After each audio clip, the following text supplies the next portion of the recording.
So ಇವಾಗ ನೀವು acting ಜೊತೆಗೆ ಈ ಒಂದು ಬಿಸ್ನೆಸ್ ಅಂದ್ರೆ ಕ್ಲಾತಿಂಗ್ ಬಿಸ್ನೆಸ್ ಕೂಡ ಮಾಡ್ತಾ ಇದ್ದೀರಾ. ಅಂದ್ರೆ ಇಂಪೋರ್ಟೆಡ್ ಬ್ರಾಂಡೆಡ್ ಎಲ್ಲ ತರ್ತಾ ಇದ್ದೀರಾ.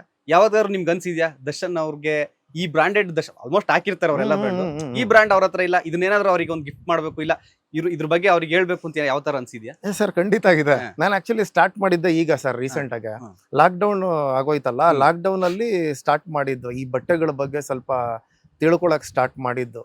ಅದಾದ್ಮೇಲೆ ಒಂದಷ್ಟು ಜನ ನನ್ಗೆ ಹೇಳಿದ್ರು, ಬಟ್ಟೆ ಬಿಸ್ನೆಸ್ ನೀನ್ ಅನ್ಕೊಂಡಂಗಲ್ಲ ಅಮ್ಮ, ಅದೆಲ್ಲ ಸಿಕ್ಕಾಬಟ್ಟೆ ನಮ್ಗೆಲ್ಲ ಔಟ್ ಆಫ್ ಇಂದ ತರಿಸ್ತೀವಿ ಅಂದ್ರು. ಹೌದಾ, ಎಲ್ಲಿಂದ ತರಿಸ್ತೀಯ, ಹೆಂಗ್ ತರಿಸ್ತೀಯ, ಇದು ಒರಿಜಿನಲ್ ಅಂತ ಹೆಂಗೆ ಕಂಡಿಡಿತೀಯ ಅಂತ ಅಂತಿದ್ದೆ. ಅವಾಗೇನು ಗೊತ್ತಿರ್ಲಿಲ್ಲ ಸರ್. ನಾನು ಇನ್ನೊಂದೇನಂದ್ರೆ 500-600 ರೂಪಾಯಿ ಶರ್ಟ್ ಹಾಕೊಂಡೆ ನಾನು ಬಂದಿದ್ದೆ ಸರ್.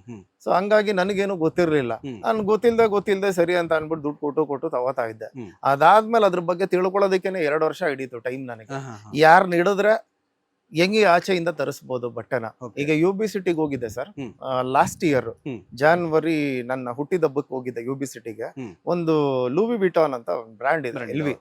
ಅಲ್ಲೋಗಿ ಒಂದು ಟೀ ಶರ್ಟ್ ಕೇಳಿದೆ, 80,000 ರೂಪಾಯಿ ಅಂತ ಹೇಳಿದ್ರು. ನಾನು ಆ ಇಡೀ ಶೋರೂಮ್ ಅಲ್ಲಿ ಅದು ಒಂದೇ ಟೀ ಶರ್ಟ್ ಇಟ್ಟಿದ್ದು. ನಾನು ಅದಕ್ಕೆ ಏನಕ್ಕೆ ಇದಕ್ಕೆ 80,000 ಅಂತ. ಇಲ್ಲ ಸರ್, ಇದ್ರ ಫ್ಯಾಬ್ರಿಕ್, ಇದು ಕ್ವಾಲಿಟಿ ನೋಡಿ ಹೇಗಿದೆ, ಇದು ನ್ಯೂ ಅರೈವಲ್ಸ್, ಈ ಬ್ರ್ಯಾಂಡ್ ಅಲ್ಲಿ LVಲಿ ಫಸ್ಟ್ ಟೈಮ್ ಬಿಟ್ಟಿರೋದು ಟೀ ಶರ್ಟ್, ಏನಕ್ಕೆ ಇದಕ್ಕೆ 80,000 ರೂಪಾಯಿನಾ ಅಂತ ಅನ್ಸ್ತು. ಅದೇ ಟೀ ಶರ್ಟ್ ಏನ್ ಮಾಡಿದೆ, ಒಂದು ಫೋಟೋ ತೆಗೆದು ಇಟ್ಕೊಂಡಿದ್ದೆ. ಇಲ್ಲ ತಗೋಬೇಕು ಗುರು, ಇದನ್ನ 80,000 ರೂಪಾಯಿ ಏನಿದೆ ಅದ್ ಹಾಕೊಂಡು ನೋಡ್ಬಿಡ್ಬೇಕು ಅಂತ ಅನ್ನಿಸ್ತು. ಅದಾದ್ಮೇಲೆ ಇದ್ರ ಬಗ್ಗೆ ಯಾವಾಗ ಡೀಪ್ ಆಗಿ ಹೋದೆ, ಆಮೇಲೆ ಆ ಟೀ ಶರ್ಟ್ ನನಗೆ 20,000 ರೂಪಾಯಿಗೆ ಸಿಕ್ತು. ಅದೇ ಟೀ ಶರ್ಟ್ ಏನಕ್ಕೆ ಅಂತ ಹೇಳಿದ್ರೆ, ನಾವ್ ಇಲ್ಲಿ ಟ್ಯಾಕ್ಸ್ ಕಟ್ಟಬೇಕು, GST VAT ಎಲ್ಲ ಸೇರಿಸಿ ಹಾಕಿರ್ತಾರೆ. ಆಕ್ಚುಲಿ ಔಟ್ ಆಫ್ ಕಂಟ್ರಿಲಿ ನಾವು ಟ್ಯಾಕ್ಸ್ ಪೇ ಮಾಡಂಗಿಲ್ಲ. ಎಕ್ಸಾಂಪಲ್, ನೀವು ಚೈನಾದಲ್ಲಿ, ಟರ್ಕಿಲಿ ಇಲ್ಲೆಲ್ಲ ಟ್ಯಾಕ್ಸ್ ಪೇ ಮಾಡಂಗಿಲ್ಲ. ಸೇಮ್ ಕ್ವಾಲಿಟಿ, ಸೇಮ್ ಮೆಟೀರಿಯಲ್, ಅದೇ ಬಟ್ಟೆನ ಅಲ್ಲಿಂದ ತರ್ಸೋದು ಅಷ್ಟೇ. ಅದು ಇಂಪೋರ್ಟೆಡ್ ಅಂತ ಅದಕ್ಕೆ ಹೇಳ್ತಾರೆ ಅಷ್ಟೇ. ಔಟ್ ಆಫ್ ಕಂಟ್ರಿಲಿ ಆಕ್ಚುಲಿ ನಿಮಗೆ ಕಮ್ಮಿ ಪ್ರೈಸ್, ಬಟ್ ಹೋಗಿ ತಗೊಂಬರೋರು ಯಾರಾದ್ರೂ ಇರ್ಬೇಕು, ಆ ಒಂದು ಕಾಂಟ್ಯಾಕ್ಟ್ ಇರಬೇಕು. ಆಮೇಲೆ ನಾನು ಅಂಗಡಿ ಮಾಡ್ತಾ ಇದ್ದೀನಿ ಸರ್, ಒಂದು 5 ಪೀಸ್, ಯಾಕಂದ್ರೆ ಒಂದು ಟೀ ಶರ್ಟ್ ಅಂದ್ರೆ S, M, L, XL, XXL 5 piece ಬರುತ್ತೆ. 5 ಪೀಸು ಕಳಿಸ್ಕೊಡಿ ಸರ್ ಅಂತ ಹೇಳಿದ್ರೆ ಕಳ್ಸಕ್ ಆಗಲ್ಲ. ಏನಕ್ಕೆ ಅಂದ್ರೆ ನಾಳೆ ದಿನ ಎಲ್ಲಾದ್ರೂ ರೈಡ್ ಆಯ್ತು, ಅದೇನಾದ್ರು ಕಸ್ಟಮ್ಸ್ ಅಲ್ಲಿ ಸಿಗಾಕೋತು ಅಂತ ಹೇಳಿದ್ರೆ ಅವ್ರು 40,000-50,000 ರೂಪಾಯಿ ಫೈನ್ ಕಟ್ಟಬೇಕು. ಫೈನ್ ಕಟ್ಬಿಟ್ಟು ಆಮೇಲೆ ಬಿಡಿಸ್ಕೊಂಡ್ ಬರ್ಬೇಕು ಆ ಬಟ್ಟೆಗಳನ್ನ. ಏನೋ 1 ಪೀಸು ಅಷ್ಟೇ, 1 ಪೀಸ್ ಸರಿ ಆಯ್ತು ಅಂದ್ಬಿಟ್ಟು ಕೊರಿಯರ್ ಕಳಿಸ್ತಾರೆ. ಹಾಗೆ ಅದ್ರಲ್ಲೂ ತುಂಬಾ ಸರ್. ನಿಮಗೆ ಮ್ಯಾನುಫ್ಯಾಕ್ಚರ್ ಆಗದೆ ಇನ್ನೊಂದೇನಂದ್ರೆ ಚೈನಾ ಮತ್ತೆ ಟರ್ಕಿ, ಅದಾದ ಮೇಲೆ ಇಟಲಿ, ಆಮೇಲೆ ಫ್ರಾನ್ಸ್, ಇದಿಷ್ಟು ಕಂಟ್ರಿಲೂ ಮ್ಯಾನುಫ್ಯಾಕ್ಚರ್ ಆಗುತ್ತೆ ಸರ್. ಅಂದ್ರೆ ಒಂದಕ್ಕೊಂದು ಚೈನ್ ಲಿಂಕ್.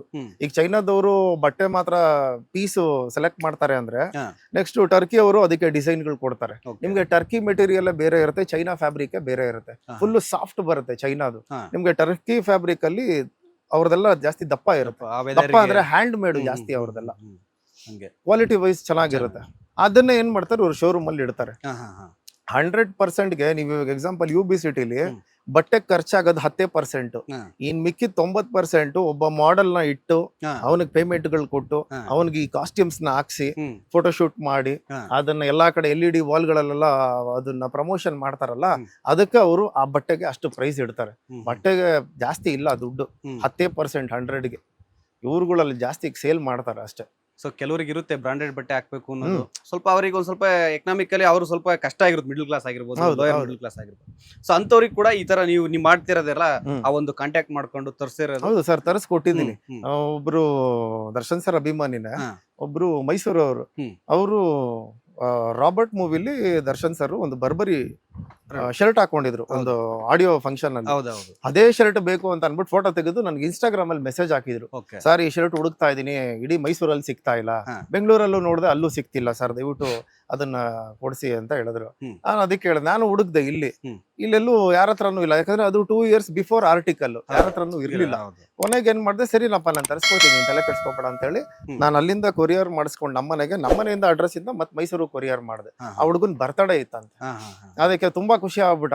ಸರ್ ಏನ್ ಸರ್ ಸಖತ್ತಾಗಿದೆಯಲ್ಲ ಸರ್ ಅಂತ ನಾನು ಅದನ್ನ ವಿಡಿಯೋ ಮಾಡೋನು ಪೋಸ್ಟ್ ಮಾಡಿದ್ದೆ. ಅದನ್ನ ಯಾರಿಗಾದ್ರೂ ನಾನು ಯೂಶಲಿ ಅದನ್ನ ಒಂದು ಐಟಮ್ ಏನಾದ್ರು ತರಿಸಿದೀನಿ ಅಂದ್ರೆ ನಾನು ಅದನ್ನ ವಿಡಿಯೋ ಮಾಡಿ ಅವ್ರಿಗೆ ಕೊರಿಯರ್ ಮುಖಾಂತರ ಅದನ್ನ ಕಳಿಸ್ಬಿಡ್ತೀನಿ. ಅಂದ್ರೆ ಲೈಕ್ ಆ MRP ಪ್ರೈಸ್ ಗಿನ ಸ್ವಲ್ಪ ನೀವು ಕಮ್ಮಿಗೆ. ಹ್ಞೂ ಸರ್. ಮತ್ತೆ ನಂದೆಲ್ಲ ಇನ್ನೊಂದು ಹೇಗಿರುತ್ತೆ ಅಂದ್ರೆ 100% ಪ್ರೀಮಿಯರ್ ಟಾಪ್ ಕ್ವಾಲಿಟಿ ಇರುತ್ತೆ. Same original. ನೀವು ಫ್ಯಾಬ್ರಿಕ್ ಅಲ್ಲೇ ಹೇಳ್ಬೋದು. ಆಮೇಲೆ ಇನ್ನೊಂದೇನಂದ್ರೆ ನಿಮ್ಗೆ ಒರಿಜಿನಲ್ ಬಟ್ಟೆ ಯಾವತ್ತು ಇನ್ನೊಂದೇನಂದ್ರೆ ಸ್ಕ್ಯಾನ್ ಆಗುತ್ತೆ.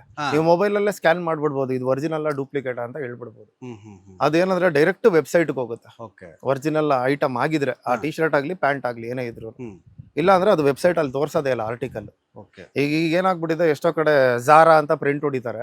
ಆಕ್ಚುಲಿ ಜಾರಾ ಶೋರೂಮ್ಗೆ ಹೋಗ್ಬಿಟ್ಟು ಈ ಶರ್ಟ್ ಜಾರಾದ್ ಇದೆಯಲ್ಲ ಇದನ್ನ ಕೊಡಿ ನನ್ನ ಸೈಜ್ ಅಂದ್ರೆ ಯಾವ್ದಪ್ಪ ಇದು ಲೋಕಲ್ ಬಟ್ಟೆ ಅಂತ ಅಂತಾರೆ. ಹಂಗೆ ನಾನು ಫಸ್ಟ್ ಶರ್ಟ್ ಹಾಕಿದ್ದೆ 50 ರೂಪಾಯಿ ಸರ್. ಮೆಜೆಸ್ಟಿಕ್ ಸಿನಿಮಾದಲ್ಲಿ ಡೈಲಾಗ್ ಇದೆ, ಮಚ್ಚಿ ಜೀವನದಲ್ಲಿ ದೊಡ್ಡ ಮನುಷ್ಯ ಆಗ್ಬೇಕಂದ್ರೆ ಚಿಲ್ಲರೆ ಕೆಲಸ ಮಾಡೋದನ್ನ ಬಿಡಬೇಕು ಅಂತ. ಅದ್ರಲ್ಲಿ ದರ್ಶನ್ ಸರ್ ಒಂದು ಶರ್ಟ್ ಹಾಕಿದ್ದಾರೆ, ಫುಲ್ ಫೈರ್ ಫೈರ್ ಫೈರ್. ಆ ಶರ್ಟ್ ಒಂದು 25 ವರ್ಷದ ಹಿಂದೆ 50 ರೂಪಾಯಿ ಸರ್. ಫಸ್ಟ್ ಆ ಶರ್ಟ್ ಫಸ್ಟ್ ಬಿಟ್ಟಿದ್ದು ಅಲ್ಲೇ ಗೊತ್ತಾಗಿದ್ದು, ಈ ತರ ಫ್ಯಾನ್ಸಿ ಶರ್ಟ್ ಅಂತ ಇದೆಯಾ ಅಂತ. ಆ ಶರ್ಟ್ ನಾನು ತಗೊಂಡಿದ್ದೆ. ಅವಾಗಿಂದನೂ ನನಗೆ ಬಟ್ಟೆ ಮೇಲೆ ಆಸೆ. ನಾನು ನಂಗೆ ಯಾರಾದ್ರೂ ದುಡ್ಡು ಕೊಡ್ತು ಅಂತ ಹೇಳಿದ್ರೆ ಫಸ್ಟ್ ಆ ದುಡ್ಡನ್ನು ಕೂಡಿಟ್ಕೊಂಡು ನೆಕ್ಸ್ಟ್ ಬಟ್ಟೆ, ಚಪ್ಪಲಿ, ವಾಚ್, ಗ್ಲಾಸ್, ವ್ಯಾಲೆಟ್ಸ್, ಬೆಲ್ಟ್ ಈ ರೀತಿ ಕಲೆಕ್ಷನ್ ಮಾಡೋದು ಇಷ್ಟ ತುಂಬಾ. ಲೇಟೆಸ್ಟ್ ಹಾಗೂ ಇಂಟ್ರೆಸ್ಟಿಂಗ್ ಸುದ್ದಿಗಳಿಗಾಗಿ ಬಾಸ್ ಟಿವಿ ಕನ್ನಡ ಚಾನೆಲ್ನ ಸಬ್ಸ್ಕ್ರೈಬ್ ಮಾಡಿ. ಹಾಗೆಯೇ ಬೆಲ್ ಐಕಾನ್ ಪ್ರೆಸ್ ಮಾಡಿ. ಇದರ ಜೊತೆಗೆ ಫೇಸ್ಬುಕ್, ಇನ್ಸ್ಟಾಗ್ರಾಮ್, ಎಕ್ಸ್ ನಲ್ಲೂ ಮಿಸ್ ಮಾಡದೆ ಫಾಲೋ ಮಾಡಿ.